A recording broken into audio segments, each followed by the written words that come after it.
Alhamdulillah. Wassalatu wassalamu ala Rasulillah wa ala alihi wa sahbihi wa man wala. Pada kesempatan kemarin kita telah menyelesaikan apa yang ditulis oleh Syekh Ibnu Utsaimin rahimahullah taala, atau yang telah disampaikan oleh beliau rahimahullah taala tentang bagaimana di sana apabila ada nas yang mutlak kemudian ada nas yang nas yang muqayyad, apakah dibawa yang muqayyad ini kepada mutlak. Maka kemarin disebutkan ada dua keadaan kan, kalau dari perkataan beliau ada dua keadaan, yaitu keadaan yang pertama apabila hukumnya itu satu, hukumnya sama. Jadi kalau hukumnya sama maka di sini kalau hukumnya sama maka dibawa yang muqayyad kepada yang mutlak. Contohnya itu tentang memerdekakan budak dengan syarat keimanan. Pada kafarah dzihar bahwasanya di situ tidak disyaratkan dalam memerdekakan budak itu dengan budak yang mukminah, yaitu hanya firman Allah Subhanahu wa taala fatahriru raqabah min qabli ayatamasa, yaitu merdekakanlah budak sebelum suami istri itu melakukan hubungan badan. Tetapi di sana dalam kafarah qatl atau ketika seorang itu membunuh maka di situ disyaratkan fatahriru raqabatin mukminah, maka bebaskanlah raqabah yaitu budak mukminah. Di sini terdapat syarat ketika kafarah qatl itu dengan syarat bahwasanya budaknya itu harus mukminah. Kemudian bagaimana ini? Ada dua sebab yang berbeda. Jadi dua sebab yang berbeda kemudian hukumnya sama. Yaitu hukumnya sama Itu sama-sama memerdekakan budak. Apakah dibawa yang muqayyad tadi kepada yang mutlak? Telah kita sampaikan bahwasanya kemarin adalah dibawa yang mutlak itu kepada yang muqayyad. Bahwasanya dalam kafarah dzihar disyaratkan juga yaitu budak yang beriman. Ini disyaratkan budak yang beriman. Dan di sana sebetulnya ada juga pembahasan tentang sekarang misalnya keadaan bahwasanya hukumnya sama. Hukumnya sama tetapi sebabnya berbeda. Tapi sebabnya sama. Kalau ini kan hukumnya sama tetapi sebabnya berbeda kan, yang disebutkan oleh Syekh Ibnu Utsaimin. Tapi kita akan sebutkan yaitu hukumnya sama tapi sebabnya sama. Berarti ini ketiga. Jadi hukumnya sama, sebabnya juga sama. Dicontohkan bahasanya di sana yaitu tentang bahasanya Allah Subhanahu wa taala itu mengharamkan mengharamkan darah. Allah Subhanahu wa taala dalam surat Al-Baqarah 172, innama harrama alaikumul maitata wadam. Hanya saja Allah Subhanahu wa taala mengharamkan pada kalian bangkai dan darah. Darah, bangkai dan darah. Di sini mutlak kan? Enggak disebutkan darah yang bagaimana. Sungguhnya Allah SWT atau hanya saja Allah SWT mengharamkan atas kalian yaitu darah.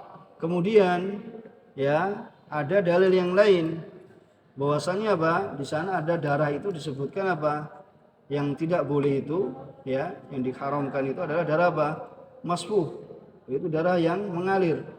Dalam firman-Nya Allah SWT illa ayyakuna maitatan aw daman masfuhan. Melainkan di sana melainkan yang dilarang itu itu adalah yang dilarang itu adalah bangkai, kemudian daman masfuhan. Jadi sana ada qaidnya yaitu darah yang yang mengalir. Hukumnya sama kan? Yaitu tentang hukumnya? Tentang keharaman darah.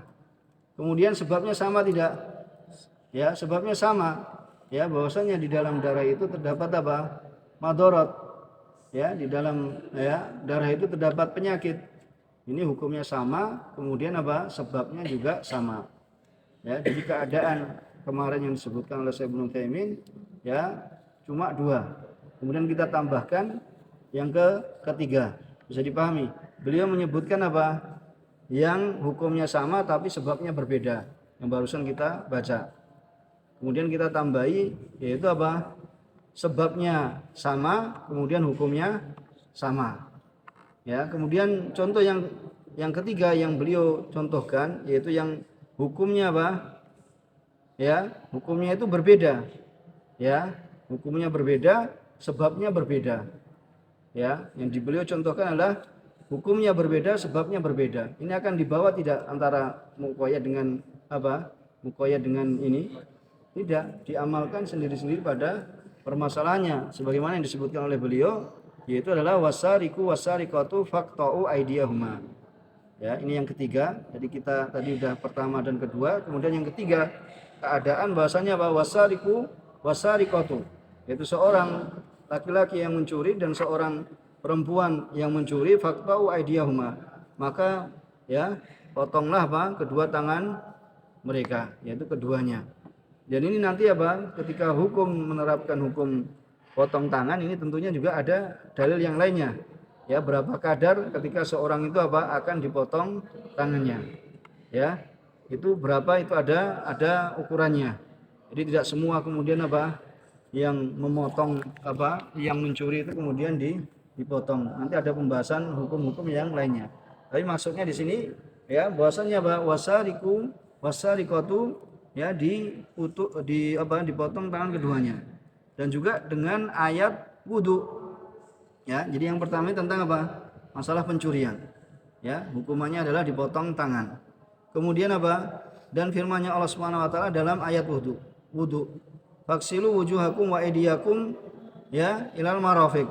Ini sama-sama aidi. Yang dimaksud masalah tangan. Ya. Kemudian cucilah muka kalian dan juga apa tangan-tangan kalian hingga mana? Hingga apa ini? Siku. Ini kan ada qaid kan? Lebih spesifik kan? Maksudnya apa? Tadi yang pertama adalah mutlak. Itu sampai ya apa? Maka potonglah tangan-tangan. Ya, maka potonglah apa? Tangan keduanya. Kemudian di sini apa? Dijelaskan bahwasanya tangan itu sampai siku. Nah, apakah tangan sampai siku ini kemudian dibawa kepada apa? Dalam kasus apa? Pencurian. Ya. Itu apakah dibawa dalam kasus pencurian? Yaitu yang apa? Hukumnya berbeda, kemudian sebabnya berbeda. Kalau yang pertama apa? Sebabnya mencuri. Kemudian apa? Hukumnya apa? Potong tangan. Kalau yang kedua apa? Sebabnya apa? Yaitu bersuci, berwudu. Kemudian hukumnya apa? Sampai marafiq. Fal hukmu mukhtalaf. Ya, atau fal hukmu mukhtalif. Hukumnya adalah berbeda. Ya, yaitu yang pertama itu masalah apa? Memotong tangan, yang kedua adalah masalah mencuci. Maka fala tuqayyad al-ula bitsaniya, maka yang pertama itu tidak ditakyid dengan yang kedua. Bahkan masing-masing ya itu sesuai apa? Pemutlakannya. Ya, maka dipotong tangan itu adalah minal ku, ya. Ku itu adalah mafsal ini pergelangan tangan karena ada dalil yang lain.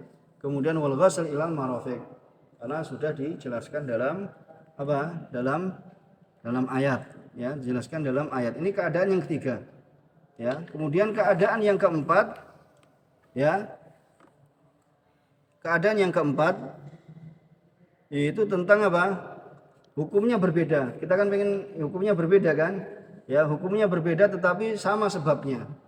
Apakah ini akan dibawa yang apa? Muqayyad ini kepada apa? Akan membawa kepada yang mutlak? Contohnya, ya. Contohnya adalah firman-Nya Allah Subhanahu wa taala, famsahu biwujuhikum wa aydikum min. Ya, famsahu biwujuhikum wa aydikum min.